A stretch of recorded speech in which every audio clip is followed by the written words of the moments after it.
మంచి పుస్తకం చెప్పండి బ్రదర్. యువతలో పుస్తక పఠనంపై పెరుగుతున్న ఆసక్తి. పూర్తి వివరాలకు చదవండి రేపటి సాక్షి హైదరాబాద్ ఎడిషన్. కడప ఎమ్మెల్యే మాధవరెడ్డి మరోమారు వివాదాలకు కాలుదువ్వారు. నిత్యం వివాదాలతో ఈ 6 నెలల కాలంలోనే సొంత పార్టీలో సైతం శత్రువులను సంపాదించుకున్న ఆమె తాజాగా కమలాపురం ఎమ్మెల్యేతో జగడానికి కాలుదువ్వారు. నిజానికి ఈ జగడం పాతదే, అయినా సబ్జెక్టు మాత్రం కొత్తది. కమలాపురం ఎమ్మెల్యే వర్గీల వైన్ షాపులు దెబ్బతీసేందుకు అసెంబ్లీ సాక్షిగా ఆమె ప్లాన్ వేశారు. అది కాస్త బెడిసి కొట్టడం ప్రస్తుతం జిల్లాలో చర్చనీయాంశంగా మారింది. ఈ మధ్యన వార్తల్లో ఉంటున్న అధికార కూటమి పార్టీల ఎమ్మెల్యేలలో ఈమె పేరు కూడా ప్రధానంగా వినిపిస్తోంది. ఈమె ఎవరో కాదు, కడప ఎమ్మెల్యే మాధవిరెడ్డి.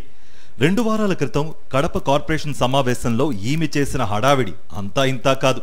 కౌన్సిల్ సమావేశంలో ఎక్స్ అఫీషియో సభ్యురాలుగా ఎమ్మెల్యేకి మాత్రమే అనుమతి ఉన్నప్పటికీ నిబంధనలకు విరుద్ధంగా ఈమె తన అనుచరులతో కౌన్సిల్ సమావేశంలోకి వెళ్లారు.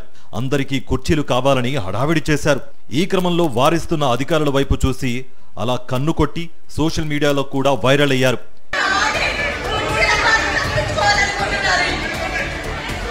అంతేకాదు ఎజెండాను పక్కన పెట్టేసి రాజకీయ ప్రసంగం చేసి వివాదాలకు కేంద్ర బిందువయ్యారు.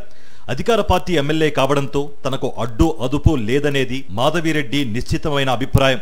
ఇది గ్రహించిన మేయర్ సురేష్ బాబు, కార్పొరేటర్లు అభ్యంతరం వ్యక్తం చేయడంతో ఈ వ్యవహార శైలి ఈ మధ్యనే చర్చనీయాంశంగా మారింది.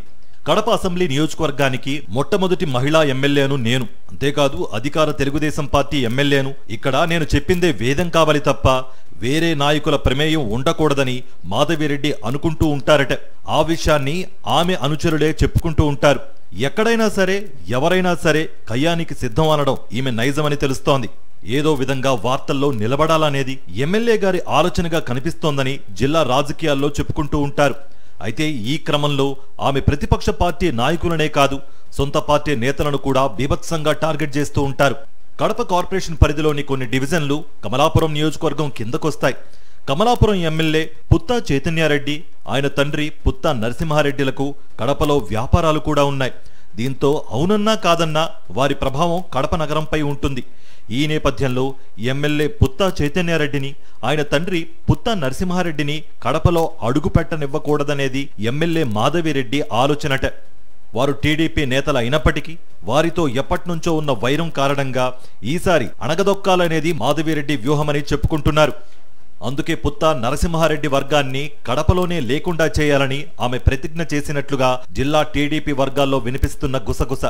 పుత్తా కుటుంబం చెప్పిన పనులు చేయాల్సిన అవసరం లేదని, కాదు కూడదని చేశారంటే కబడ్దార్ అంటూ అధికారులకు ఆమె హుక్కుం జారీ చేశారని టాక్. ఇది చాలదన్నట్లుగా పుత్తా నరసింహారెడ్డి ఎస్టేట్ నిర్మించుకున్న స్థలాన్ని ఎమ్మెల్యే మాధవిరెడ్డి టార్గెట్ చేశారు. నేరుగా అతని స్థలంలోకే అధికారులను వెంటబెట్టుకుని వెళ్లి ఎస్టేట్ను వంక భూమిలో కట్టారని, ఈ ఆక్రమణలపై చర్యలు తీసుకోవాలని డిమాండ్ చేశారు. సొంత పార్టీ నేతే ఇలా చేయడం పుత్తా వర్గానికి మింగుడు పట్టం లేదట. పార్టీ వ్యవహారాల నుంచి అన్నింటా కమలాపురం ఎమ్మెల్యే పుత్తా చైతన్యారెడ్డిని, ఆయన అనుచరులను దూరంగా ఉంచడానికి కడప ఎమ్మెల్యే మాధవిరెడ్డి సాయి శక్తులా ప్రయత్నిస్తున్నారట. దీంతో పుత్తా వర్గం ఎమ్మెల్యే మాధవిరెడ్డిపై అసంతృప్తిగా ఉన్నారు. అయితే తాజాగా వైన్ షాపుల ఏర్పాటు అంశాన్ని ఆమె సాకుగా చూపి పుత్తా వర్గాన్ని దెబ్బతీయాలని మాస్టర్ స్కెచ్ వేయడం సంచలనంగా మారింది.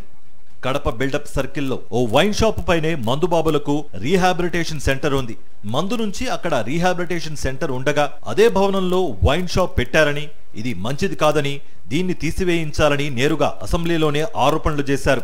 అసెంబ్లీ ప్రశ్నోత్తరాల సమయంలో ఆమె ఏమన్నారో వినండి. మా కడపలో మార్పు అనే పేరు మీద ఈ డీఅడిక్షన్ సంబంధంగా ప్రైవేట్ డాక్టర్స్ వచ్చి ఒక సెంటర్ ఓపెన్ చేసినారు అధ్యక్ష కడపలో. కానీ నేను మీ ద్వారా మంత్రి గారికి తెలియజేసుకునేది ఏంటంటే, ఆ అడిక్షన్ సెంటర్ పైన ఉంటే కింద వచ్చి మద్యం దుకాణం పెట్టారు అధ్యక్ష. అంటే పైన తాగండి, పైన డీఅడిక్షన్ సెంటర్కి వెళ్ళండి, కిందికి వెళ్ళి మద్యం తాగండి, మళ్ళా చెడిపోండి, మళ్ళీ పైకి వచ్చి అడిక్షన్ సెంటర్లు వచ్చారండి. దాని మీద పెద్ద ఎత్తున మేము అధికారుల దృష్టికి తీసుకుపోవడం, అక్కడి నుంచి ఆ మద్యం దుకాణం మార్చి కడపలో మార్చి బిల్డప్ సర్కిల్లో కడపలో దాన్ని మార్చి దూరంగా పెట్టండి. ఎందుకంటే ఒక పెద్ద ప్రయోజనం కింద ప్రైవేట్ వ్యక్తులు డాక్టర్స్ వచ్చేసి పిల్లలు దీంట్లో బాధపడుతున్నారు, వీళ్ళని మార్చాలనే ఉద్దేశంని ఈ యొక్క కింద మద్యం దుకాణం పెట్టడం ద్వారా దాన్ని దెబ్బతీసినట్టు అవుతుంది. ఈ ప్రశ్నతో ఎమ్మెల్యే ప్రజా సంక్షేమంపై ప్రశ్నించారని, శభాష్ అని అందరూ మొదట్లో భావించారు. కట్ చేస్తే సదరు షాపు పుత్తా నరసింహారెడ్డి వర్గీయులది కాబట్టే ఆమె ఆ ప్రశ్న అడిగారని, ఆ షాపును అక్కడి నుంచి తీసివేయించి పుత్తా వర్గీయులను దెబ్బతీయాలనే ప్లాన్ వేశారని తర్వాత కాసేపటికి టీడీపీ సభ్యులకు అర్థం కాలేదు. అంతేకాదు అసెంబ్లీలో ప్రశ్న అడగడానికి ముందు మున్సిపల్ అధికారులను అక్కడకు పంపి ఆ బిల్డింగ్కు ప్లాన్ వయోలేషన్స్ ఉన్నాయని నోటీసులు కూడా ఇప్పించారట. పుత్తా నరసింహారెడ్డి కూడా సాదాసీదా నేత కాదు, ఆయనకంటూ పెద్ద చరిత్రే ఉంది. మున్సిపల్ అధికారులకు ఓ పూటంతా తనదైన శైలిలో షాక్ ట్రీట్మెంట్ ఇచ్చి పంపారని జిల్లా రాజకీయాల్లో చెప్పుకుంటున్నారు. ఈ వివాదం ఇప్పుడు వైఎస్ఆర్ జిల్లా టీడీపీలో హాట్ టాపిక్ గా మారింది. నిత్యం వివాదాలతో నడుస్తున్న మాధవిరెడ్డి తాజాగా పక్క నియోజకవర్గ నేతలతో కూడా గొడవలు పెట్టుకుంటున్నారని, ఇది ఆమెకు ఇబ్బందిగా మారుతుందని సొంత పార్టీ నేతలే చెప్పుకుంటున్నారు. అంతేకాదు కడప నగరంలోని పాత టీడీపీ నేతలందరినీ కూడా ఆమె దగ్గరకు రానివ్వడం లేదట. దీంతో మొదటి నుంచి టీడీపీలో ఉన్న నేతలు కూడా ఈమె వ్యవహార శైలిని అధిష్టానం దృష్టికి తీసుకువెళ్లాలని భావిస్తున్నట్లుగా తెలుస్తోంది.